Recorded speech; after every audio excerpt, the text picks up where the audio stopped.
Gadgets versus solutions. I used to be an early adopter. I used to look at things, pieces of technology very early when they would first come out.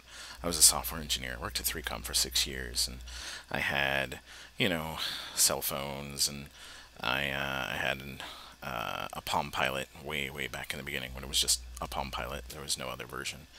And the thing that I've noticed over the years is the fact that people have a tendency to find a piece of technology that they think is cool or interesting and adopt it based upon the fact that it's cool and interesting, not based upon the fact that it solves a problem.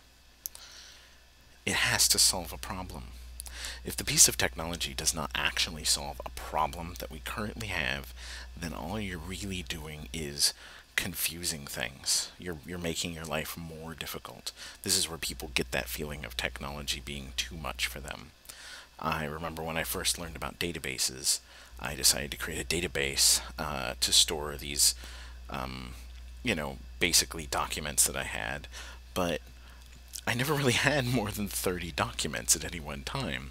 And what that meant is I spent more time trying to build the database, the perfect database, than I ever would have from just keeping the records around. And after going through about 3 different databasing programs and trying at least half a dozen different times to create the perfect database, what I realized is if I just wrote it down on paper and put it in a folder, I always had everything I needed all the time. The technology was slowing me down. And what I'm really worried about is the fact that a lot of the stuff that I'm seeing right now isn't this cool Web 2.0 tool, isn't this really nifty over here, isn't Second Life this wonderful thing.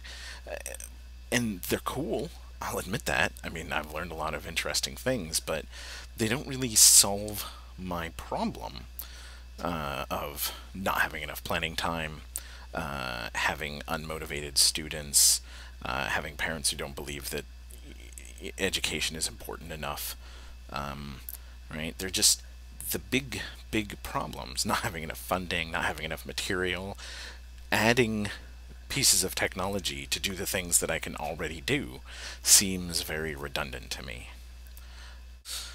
So, the idea of using Second Life to teach my students who I already have in my room? I mean, it seems kind of weird to me. Why would I go through all the bother of, say, creating a virtual theater when I happen to have one already in my room? I mean, if I didn't have one at all and my students were spread out across the world, then that would make a lot of sense, because that would be a problem and the technology would be solving it.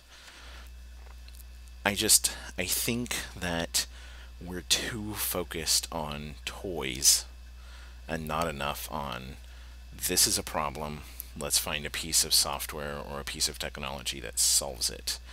And this is why people feel overwhelmed by technology. It's because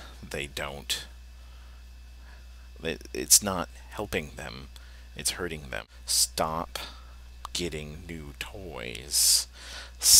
Education needs to stop looking for the panacea. There is no panacea. You need to stop looking for the nifty new toy or the nifty new teaching trick or the cooperative learning this or any of these toys, and sit down and solve the problems. Some of those problems may be solved by tech toys, and some of them won't. This is Jason Moncure, giving a little bit of thoughts on technology and problems. Signing out.